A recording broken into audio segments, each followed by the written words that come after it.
What's up, guys? Joe with Odyssey Off-Road. This is going to be an interesting little video. So it's always a lot of debate whether or not, these Mojaves are good mid-sized trucks and what have you. Um, People complain nowadays they're underpowered and yada, yada, yada. But they are not one-trick ponies. You can do a lot with them. And as you can see, I got the trailer loaded up. Trailer's about 2,000 pounds. The scrambler in the front, that quad's about 950, and then the Raptor's about 420. So about 30, almost 3,500 pounds. And we are going to tow to Sierra Vista from where I am. And it's about hour and a half. I forget the mileage, but we'll pick up inside the car and we'll go over that. But it's going to be about an hour and a half, hour 45 minutes there, hour 45 minutes back. So we're going to see how she does. Fuel mileage, how it feels on the road. I do not have a trailer brake controller yet. So this is the most I would tow without a trailer brake controller. And even now, I don't like doing it, but I don't have it installed yet and they don't come with them from the factory. So rear suspension, I was actually pleasantly surprised. I measured it unladen, so with no weight on it, just the trailer hooked up. I forgot to measure it before I hooked up the trailer, but just with the trailer on it, it was to here. I measured to to this corner here of the fender was 49.5, and I measured it once I put the quads on the trailer, and it only went down 3/4 of an inch sag. So I think that's pretty good. So what I'll do is when I get home and I get the trailer off completely, I'll measure it unladen and we'll see total sag, and we'll go put those numbers here on the screen. All right, guys. First stop is at the gas station. Just reset the trip odometer. We have gone 0 miles. I'm sitting here idling and filled up the gas. We're gonna hit the road. Probably touch base 1 or 2 times on the way, and then when it's all said and done, see, you got some rock music playing on the radio. We got gas, got some snacks and drinks, and we are gonna hit the road. All right, guys. So we got to our destination. Hour and 22 minutes driving. 72.3 miles. We averaged 12.1 miles per gallon with this load. I will say, a little bit windy. Jeep is like driving a brick in the wind, so I don't know if you can expect much better gas mileage with this load. And a little bit of a hilly area. It wasn't flat freeway, and cruise control set at about 72 miles an hour on the freeway. Did downshift to 5th and 4th on a couple of hill climbs, and then mostly when it was flat, it was cruising in 6th gear, once in a while 7th. On county roads leading up to and after the freeway, we were cruising at about 60 miles an hour. So just kind of give you an idea. So what we are going to do is unload the 2 quads we have now on the trailer, and then we're going to load up 1 for the way back. So we'll see what we do on the way back. Sometimes on the way back, mileage is different than on the way somewhere. So we'll play around with that, and we'll see what that looks like. Plus, it'll be obviously 950 pounds less, because I'm going to get the scrambler, won't be on it once we're on our way back. So we'll see how we do. We'll pick up with you after the ride home, and then we'll talk about how I feel like it towed, how it did, and you guys can decide whether or not you think it's good, and I'll give you my final thoughts. So stay tuned. All right, guys, little update here. So I'm on my way home. You'll see I got in cruise control here. I'm at cruising at 70. Same thing I did on the way. I have 1 less quad on the trailer now. I have just the Raptor. Scrambler is gone.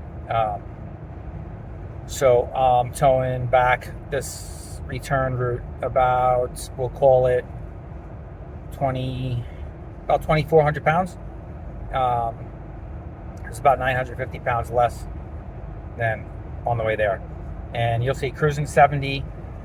I'm going slightly uphill here. Nothing crazy. And I'm in 6th gear. So I can definitely feel the difference, not having that 950 pounds extra on it in the back. You did feel it on the way with the scrambler and the Raptor on the trailer. So that was about, like 3,350, 3,300 pounds, somewhere around there, and now we're at about 2,400 pounds. Definitely can notice that 950 pounds gone for sure. Gas mileage is actually going up too. You see it's already up to 12.2, so we'll go down to the trip. And you'll see I'm cruising here. See, now we're going a little bit downhill, and mileage is picking up. And then it goes back up. On the way here, when it was doing the ups, it would downshift to fifth, sometimes fourth. So you'll see we're at a 12.2 right now, total 108 miles. So check in with you when we get home. We'll see what the final result ends up being, and then we'll kind of talk about how I feel it did. One thing I will tell you, road tripping, it's not really a big road trip. It's an hour and a half each way, but still 3 hours in the truck. Huge difference, and I highly recommend doing it, is getting a dead pedal. I don't know if you can see it there, but I have the Quadratec dead pedal. Just makes it so much more comfortable. Riding in the Gladiator without a dead pedal, in any Jeep for that matter, my left knee would be killing me, just because it was like kind of extended in an awkward position. But with that dead pedal there, it's super comfortable. Truck drives very comfortable. It's a very comfortable truck to road trip in that regard, as long as you're not hitting like a major headwind or anything like that. But yeah, she's just cruising right along. I mean, I can take my hands off the wheel, and it drives straight as an arrow. The suspension, handling it very well too. So for an off-road, Mojave special suspension, it handles it no problem. So no issues with that. But yep, let's get home, see how the end result looks, and then we'll talk about it a little bit. All right, just wanted to update you guys quick before we got home. We're up to 12.6 averaging, and I'm cruising 7th, 8th gear for almost ever since I ended the last clip of the video. So I think on the way there, it's more of an uphill route, and you're coming down in elevation the way back. That's pretty much what it seems like. Either that or the 950 pounds was that much difference. But I think it's a combination of both. I think I am going down in elevation, coming from where I was, and also lost the 950 pounds. So that's just adding to, you see we just went up to 12.7 now. So, yep, I just wanted to update you guys there, show you how it's cruising in 7th, and we'll see you when we get home. All right, guys, pulling up to the house. There we go, 13.3 miles per gallon for the trip. Grand total of 147.3. Right now I'm a 1/10 of a mile from the house. I'm literally coming down my street. So not too bad. Let me turn the camera around and we'll talk about my thoughts. So I think that if you're gonna tow with this truck, even on the way there where I only got barely 12 miles per gallon, obviously if I'm averaging 13.3 now, I didn't reset it, so the way home I was probably getting 15 to 16. If you split the middle between that and the 12, you're at the 13.3, so I was probably getting about 15 miles per gallon on the way home. So going there was definitely climbing elevation. I looked it up. The elevation there is higher, so I was going up in elevation on the Interstate 10 from the exit where I live to where I had to get off. So that stretch you're climbing, so a lot of uphills. Obviously not towing a ton of weight, and the truck did tow it no problem. I had cruise control. It never slowed down or couldn't maintain speed, but it did downshift quite a bit. On one or two occasions it downshifted to 4th gear. So but it was in 6th most of the trip. It would downshift to 5th on the inclines, and then once or twice 4th gear. Now on the way home I didn't have any of that. It was obviously going down a little bit, and then 950 pounds less weight. I think if I was on an even plane and not going up in elevation at all with the weight, it probably would have done 12.5 miles per gallon or so, I would guesstimate. So I mean, the truck tow is pretty good. As far as like doing it if you're gonna use this truck to tow your toys, I wouldn't tow an enclosed trailer or a camper or something like that. I know people do it, and it can. You're gonna get 8-9 miles to the gallon probably, and it's gonna be wringing its neck the whole time, because the truck itself is already not aerodynamic. So the fact that I average 18 miles per gallon in this truck is mind-boggling, but I do. And on the freeway, I regularly get, empty, just myself in it, or me, the wife, and the kids. I regularly get on the freeway, close to 20. So sometimes more than 20. Really depends on if there's any wind at all. So I wouldn't tow anything enclosed, anything big with a drag, or a camper with this truck. I definitely wouldn't do. It definitely needs the trailer brake controller with that extra 950 pounds. Right now, the way it is with the trailer and just the one quad on the bed, the one Raptor, it is, you don't even notice. The braking is great.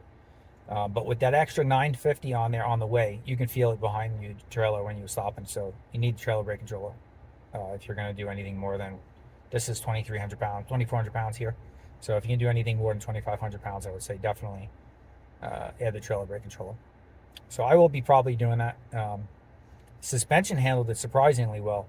My last Mojave, I put airbags in it, thinking, preemptively, before I even towed with it, thinking it would need it. And this one doesn't have anything done to it. The truck stock doesn't have the trailer brake controller yet. Doesn't have no airbags in the back, and I don't think I need the airbags to tow what I'm going to tow. So I'm very curious to see how it's going to do with the trailer fully loaded with the quad. So like my Raptor, my wife's Renegade, my daughter's Raptor, and my son's Honda 250. If all four of those are on there, we'll see when that happens. That's probably not going to be till fall. If I do a trip with all the quads on it, and then we'll see how she does. And then we'll do a video on that with that much weight. That would be probably closer to 5,000 pounds, 40 something, 100 pounds. So we'll see the difference. And obviously different weather affects it too. It's hot right now. It's summertime. It's well over 100 degrees. When it's hot out, you get worse gas mileage. When it's cooler, you have cooler air coming into your motor. It runs better. You get better fuel mileage. It's the way it is. So that's pretty much it for this one. Hope this helped somebody. If you're buying this truck and you want to tow your wave runners, your jet skis, your couple ATVs regularly, or even your boat, to and from the dock, it's going to have no problem doing it. If you're going to tow a camper or an enclosed trailer, something with a lot of drag, I think that would be a detriment, because the truck already has a lot of drag with it not being very aerodynamic. And when you add a wind sail behind you of an enclosed trailer or something, it's, even a full-size truck doesn't get good gas mileage with those enclosed, towing an enclosed. So this is definitely not. And the engine's probably going to be screaming the whole way, I would think. So I wouldn't do that. To me, that's just abusing the truck. It's not really what it's for. It's to tow your toys around. It's to have fun. It's a very versatile truck. I still 100% believe that. I still am happy with the truck. I'm not knocking its performance today. I think it did well. It did about what I expected it to do, 12 to 13 miles to the gallon. I'm sure in certain conditions too, it might even get better than that. But that's what we got today. And I'll update you guys as we go. When we get to another milestone with the mileage, we'll do an update on the truck. I'm at 62, 66 right now. Truck's been great. I've got 2 oil changes in it already. I changed it at 500 miles, and then again, just at 5,000 miles, I changed the oil again. So we're doing 5,000 mile oil changes on this thing. And then that's it for this one. Hope you guys liked. If you did, please smash the thumbs up button. It helps me tremendously on the channel. Helps the videos get recognized, other people watch them, and helps the channel grow a lot. Subscribe to the channel if you haven't already. There's plenty of other content, obviously, as you know, showing ATVs. So we have all that stuff. You just clicked on it for the Jeep video. I have Toyota 4Runner stuff, the Jeep stuff, obviously, and ATVs, dirt bike. So we have all kinds of stuff, anything to do with off-roading. So appreciate you guys watching. This is Joe at Odyssey Off-Road. We'll catch you guys on the next one.